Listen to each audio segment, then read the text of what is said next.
espero que todos estén bien del otro lado. Aquí estamos presentando rápidamente, por fin.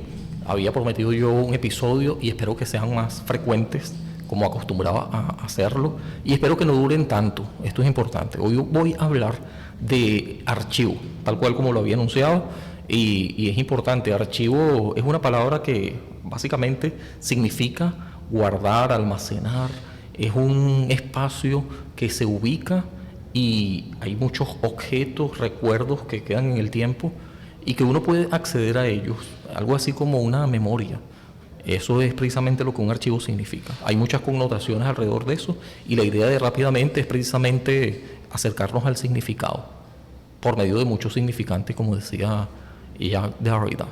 Y hablando de este filósofo, que él es el que termina dándonos un concepto de archivo bastante interesante, aparte del usual que nosotros solemos usar, valga la redundancia, ¿no? El usual que solemos usar. Ay, Dios mío, pero bueno, nada, sí, nosotros usamos esta palabra permanentemente en nuestro vocabulario. El concepto que le da Michel Foucault es distinto y no tan distinto como insalvable en cuanto a concepto descrito, sino más bien se desarrolla principalmente pensando en la misma situación de guardar, de una narrativa que tiene que ver con la memoria, y en su libro La arqueología del saber, libro publicado por Michel Foucault, filósofo del poder, de 1969, es cuando se publicó este libro que les hablé. Foucault dice que archivo no solamente es un lugar físico, a diferencia del concepto que ya les mencioné al principio, donde se guardan documentos y todo eso. Y es más que eso, es más bien un sistema que rige la aparición.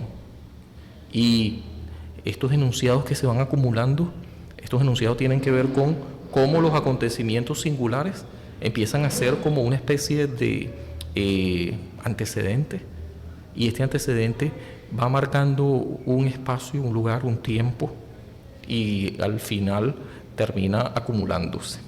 Es decir, el archivo determina lo que se puede decir en una determinada época. Algo así como, me estoy recordando ahora mismo de esta, sí, es como un paralelismo o una metáfora que pone Whiteheart, que yo hablé de él tal cual. La metáfora tenía que ver, y justamente por eso la traigo a colación, con unas gotas que al final no son, digamos, esenciales, sino él habla de más bien la concrescencia, algo así, ¿sí? Y justamente estas gotas tienen que ver con la anterior, y al final, o en el mismo proceso, mejor dicho, hay una que se va convirtiendo en sólida, de modo que queda en el recuerdo, y se puede hablar de eso en una determinada época, hablando del pasado, y sin embargo se logra archivar como una memoria histórica. Así más o menos lo pudiéramos asemejar, y ciertamente es eso, ¿no? Que al quedar excluido una cantidad de cosas que no necesariamente no existieron o no pasaron, sino que no se recuerdan, o por lo menos no hay una memoria colectiva que lo haya rescatado para que sobreviva o trascienda, por decir eso de esa manera, ¿no?, en el tiempo. La filosofía de la narrativa, por otro lado, del ser, se trata de cómo nosotros como personas somos alguien, pero este alguien que somos, este yo, este ser, ya en términos ontológicos, termina sucediéndose por su propia historia, su propia narrativa, la que te cuentas a ti mismo. Y este trabajo de la narrativa, hablando de esto, tiene relación con la identidad. Evidentemente, es algo que tiene que ver con el ser, no el ser en sí, diría yo, sino el ser para sí. Y según la interpretación de otros, pero sobre todo el ser según mi propia narrativa. Así que Ricord, por otro lado, Paul Ricord, otro francés, es el que nos habla del concepto de identidad de la narrativa, según el cual los individuos constituyen y construyen su propia narrativa que tiene que ver con la construcción de su propia identidad también a través de las historias que se cuentan sobre el mismo. La vida de uno, tal como transcurre, tiene muchos altibajos, no es completamente fija como un ser, sino que también el no ser está incluido allí, es decir, lo que hice y lo que no hice, y aquello que ni siquiera destaco en mi vida, aunque haya sucedido, pero no lo tengo en mi narrativa de manera prevalente. Digamos que prefiero omitirlo, o sencillamente lo que me cuento no es todo lo que hice necesariamente. Es más, imposible que sea el caso. Cuenta sobre sí mismo una historia y además tiene cierta, digamos, consecución, o al menos uno quisiera pensar de que hay una especie de fluidez en la medida de que termina trascendiéndome y forma parte de mi propia existencia. Mientras esté vivo hay narrativa, y al final, cuando muera o cuando deje de existir, y en la medida que va pasando años, y lo que hice se va acumulando, tal cual como el archivo, la verdad. La vida para Ricord, hablando de Ricord, es como un relato que busca ser narrado, y una vida que no puede ser narrada carece de sentido, dicho por Paul Ricord, el mismo que habló, y en algún momento yo también le dediqué un vídeo. Él hablaba sobre, y tiene un libro al respecto también, por cierto, sobre los filósofos que son como una especie de escépticos, en la medida de que dudan. Él les llamaba exactamente los filósofos de la sospecha, agrupando entre estos tres, exactamente, de los que él destacó y habló muchísimo más. Está Nietzsche, está quien fue contemporáneo de Nietzsche también, y el padre hablando de narrativas y todo esto. Claro, estamos hablando de la psicolingüística. Más allá de la psicolingüística, aquí estoy tratando de recordar justamente el psicoanálisis. Eso es atribuido a ¿quién? Ya sabemos que se trata de Freud, ¿sí? Sigmund Freud. Y el otro sería también otro filósofo de la sospecha, sería quien sospecha del poder y de todo eso, que no estoy hablando exactamente de otro, no de el que ya mencioné sobre el archivo, que es precisamente el tema que estoy destacando, que es Foucault, sino más bien Karl Marx sería el otro, ¿sí? Es como, de eso habla Ricord, por eso fue que lo saco aquí yo hablé más de eso, quizás lo puedan ver. Pero bueno, una vida que no puede ser narrada, según Ricord, es una vida que no tiene sentido, que carece de sentido. Su obra más relevante, cuando Ricord habla de esto, y lo podemos ver todavía mucho más extenso, de ahí viene su teoría, o esto de lo que estamos diciendo que él dijo, está en el tema que es una colección de 3 volúmenes llamado Tiempo y Narración, ¿sí? Pero hablando más de la narrativa, vamos a ver qué esto significa, y sobre todo el archivo, que es el tema en cuestión. Vamos a tener aquí mi consulta. Ok. Vamos a extendernos un poquito más sobre el archivo. El concepto que queremos destacar del libro de la arqueología del saber de Michel Foucault. Él nos diría que para nosotros tener una especie de identidad, y que esta identidad es compleja, ¿sí? No es un ser estático, tampoco diríamos que es un ser fluido, diría yo, todo fluye como Heráclito, sino más bien, y es precisamente lo que yo digo y en lo que estoy de acuerdo con Weiher, ¿sí? Es de que es una cuestión que no es como si se tratara de una esencia, el ser y su esencia, lo que lo identifica, una identidad que suena así como etiquetar a alguien, sino más bien es concrescencia, tal cual como Weiher, ¿sí? Para Michel Foucault, lo primero y más importante que queremos destacar, aquí estoy apelando a mis notas también que tengo en mi teléfono, obviamente, tratando de ser lo más riguroso en cuanto a la teorización de que es la palabra que estoy tratando de definir, archivo. Lo primero y más importante es entender que para Foucault el archivo no es un lugar físico, como ya mencioné, no es una biblioteca ni es un registro histórico, más bien es una especie de abstracción que yo logro concretar, algo así como cuando se pone sólida la gota y le da sensación de pasado que yo puedo narrar como hecho histórico en cuanto a que es riguroso, tiene cierto rigor, ¿sí? Porque ocurrió, esto pasó. Esto me parece a la verdad de razón cuando se habla de que el principio de identidad justamente tiene que ver con eso, o el principio de razón suficiente de las que nos hablaba también, bueno, hay muchas personas que han hablado de eso, pero estoy pensando en Leibniz, ¿sí? La verdad de hecho y la verdad de razón.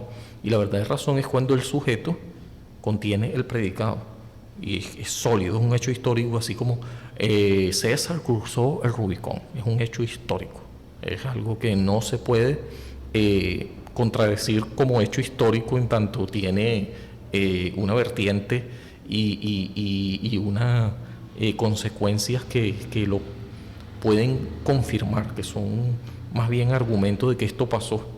La definición más sencilla, entonces, hablando de archivo, ya decíamos que no es una biblioteca, no es un registro histórico, no es una colección de documentos viejos tampoco, sino es algo mucho más abstracto, como les decía.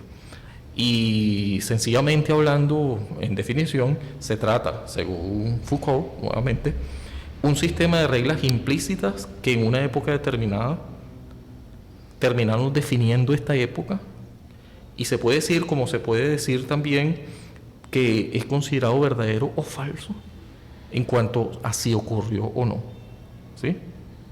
Se considera verdadero o falso en la ley de lo que se puede decir, de lo que puede ser dicho, ¿sí? Y aquí se pone un ejemplo, por eso es que tengo esto aquí y es muy pertinente que hable de ello para que lo podamos entender. Tiene su propio sistema operativo, una lógica interna, que es invisible pero que al mismo tiempo termina siendo como una especie de positivismo lógico. Este sistema, este archivo, permite que ciertos programas, ideas, discursos, teorías científicas tengan cierto valor en cuanto a su argumentación lógica, porque hay cohesión y coherencia en este relato. Se ejecuta mientras que otros son incompatibles, unos son incompatibles, otros son ejecutables y ni siquiera pueden arrancarse de la historia porque es un hecho sucedido. Estos que ya tienen un valor de archivo histórico. Nosotros no vemos el sistema que está operando, pero solo vemos los programas que corren sobre él, ¿sí? Y es precisamente la consecuencia a la final lo que termina dándonos una concreción o una concrescencia, dicho por, yo aquí le quiero agregar esto definitivamente, por Weiher. Entonces, la característica clave del archivo, según Foucault, una vez más, ya para ir resumiendo, no es una suma de todos los textos, ¿sí? El archivo no es un conjunto de todo lo que se ha dicho o escrito, no tiene nada que ver con eso. Es más bien el sistema que hizo posible que esos textos y discursos ocurrieran, que aparecieran en primer lugar. se define las condiciones que propiciaron, o por las condiciones que lo propiciaron, las condiciones que hicieron posible tal cosa. El archivo establece las condiciones para que un enunciado, una frase, una teoría, una ley ocurra, de modo que es como un precedente. Es algo así como un axioma, si lo pensamos bien. Es algo así como dirían los matemáticos, además de axioma, que es una palabra también que usan mucho los matemáticos, es una especie de... ¿cómo se llama eso cuando algo antecede? Bueno, ya me iré a recordar, pero bueno, se puede surgir a partir de como una consecuencia, tiene un punto que no podemos decir que sea el inicio, pero por lo menos llamémoslo origen, ¿sí? Un origen que es importante y que termina determinando, ¿sí? Qué es pensable y qué es impensable en un momento dado, ¿sí? En histórico y cambiante, podemos decir que esto es precisamente lo que ocurre, ¿no? Las reglas del archivo no son universales, ¿sí? Es más bien eso, es histórico, es cambiante, no son eternas, ¿sí? Cambian drásticamente en una época lo que era un enunciado válido. Esto es precisamente la palabrita que se me había perdido, un enunciado válido o verdadero. Esto se usa mucho también en la lógica, en la matemática, en la lengua. Todo está como un eje transversal, atravesado, dicho redundantemente, por la lengua, ¿sí? Es verdad que gobierna la aparición y desaparición. El archivo no solo permite que los discursos aparezcan, sino también que estos rijan una narrativa, de que como se conservan y se valoran por un tiempo, y esto es preciado, pero asimismo también se pueden olvidar o silenciar, ¿sí? Y este es un punto importante en el discurso de Foucault, hablando del poder, porque el archivo es un mecanismo de poder. ¿Quién cuenta la historia? Los vencedores. El archivo es un mecanismo de poder en la medida que se puede controlar, ¿sí? Al controlar qué se puede decir y qué se considera verdad, se ejerce poder sobre la sociedad. ¿Quién es el que cuenta la narrativa? Lo que aceptamos como conocimiento científico válido, como conocimiento científico, médico, legal, es regulado por un archivo de nuestra época, ¿sí? Y un ejemplo aquí habla sobre el Renacimiento y toda la cosmovisión que se tenía entonces. En la época clásica del siglo XVII y siglo XVIII, el archivo cambió. No se habló más del Renacimiento, la locura pasó a ser definida en oposición por la razón y aquello de la ilustración, el proyecto ilustrado como movimiento, ¿sí? Y en la época moderna, el archivo también ha cambiado definitivamente. Ya la narrativa es otra, se transforma. Más bien se parece que sucediera una especie de modernidad, y hasta algunos dicen posmodernidad. El nacimiento de la psiquiatría, la locura, por ejemplo, que se decía antes era una enfermedad mental. Precisamente ya ahí vemos que la narrativa de la locura como sujeto que tenía demonios y todo eso no es el caso, se manejan otros términos y todo tiene que ver con el lenguaje, ¿sí? Con los juegos o el juego del lenguaje del que hablaba Wittgenstein. El discurso válido pasó a ser un discurso médico, no una especie de locura, sino más bien ahora un discurso que la DSM-5, por ejemplo, incluía locura antes, o incluía dentro de los trastornos alguien que quisiera hacerse pasar de mujer, y ahora lo sacaron del DSM-5, por poner otro ejemplo, y ahora es una cuestión médica.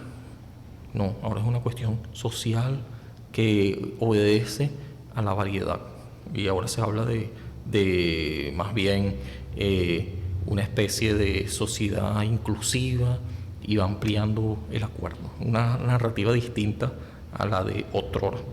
El discurso válido pasó a ser un discurso médico, y en este caso el discurso médico, como se atribuía así un trastorno de la persona que quería ser mujer o viceversa, que quería ser hombre, siendo biológicamente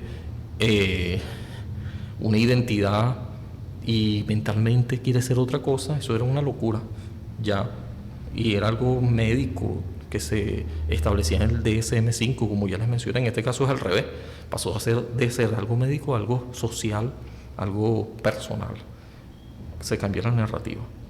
Así que Foucault diría que no es que nosotros descubriéramos algo distinto, la verdad sobre la locura, sino que es un sistema de reglas, según el archivo, que según la época permite un tipo diferente de discurso, cambia el discurso, cambia la narrativa, que a su vez se produjo, ¿sí?, y reproduce una verdad distinta sobre un fenómeno que puede ser contado, puede ser narrado, que se establece, que se impone muchas veces por medio del lenguaje. Entonces el archivo, según Foucault, una vez más, ya para ir resumiendo, es un concepto para analizar la historia del pensamiento.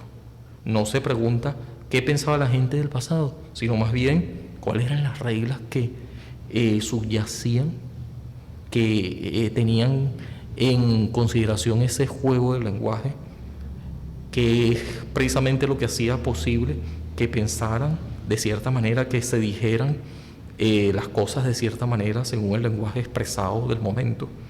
Y precisamente eso, y no otra cosa, es lo que se pretende estudiar, lo que subyace, la intención que está detrás de todo eso, ¿sí?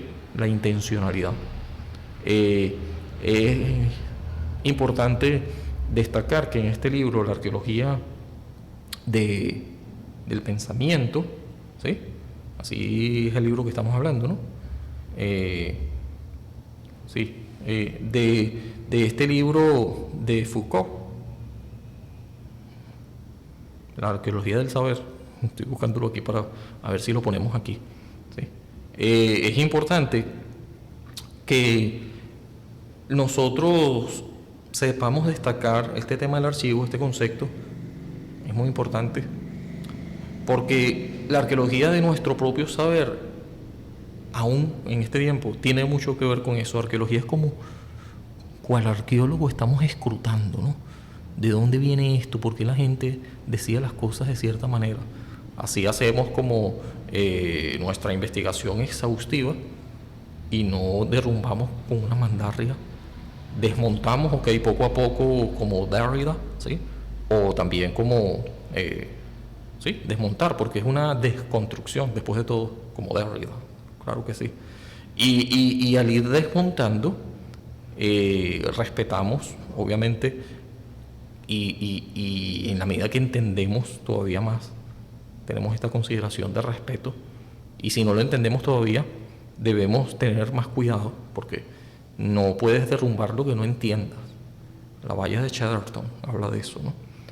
Este concepto se encuentra, como ya se mencionó, en la arqueología del saber, y es muy importante que nosotros lo entendamos, lo que es un archivo desde el punto de vista narrativo, desde el punto de vista de la arqueología del saber, desde el punto de vista, como ya mencionamos, de lo subyacente y que tiene que ver con el lenguaje, ¿sí? Hasta aquí lo voy a dejar, esto quedó un poco largo, pero ya está bueno. Aquí les dejo las referencias para que puedan revisar ese libro también, quizás en un script o en imágenes que yo dejo siempre acerca de los libros que menciono y de los personajes. Chao, chao, nos vemos otro día. Sigue adelante el podcast de Mike, especialmente en este apartado al que yo llamo Rápidamente. Chao, chao.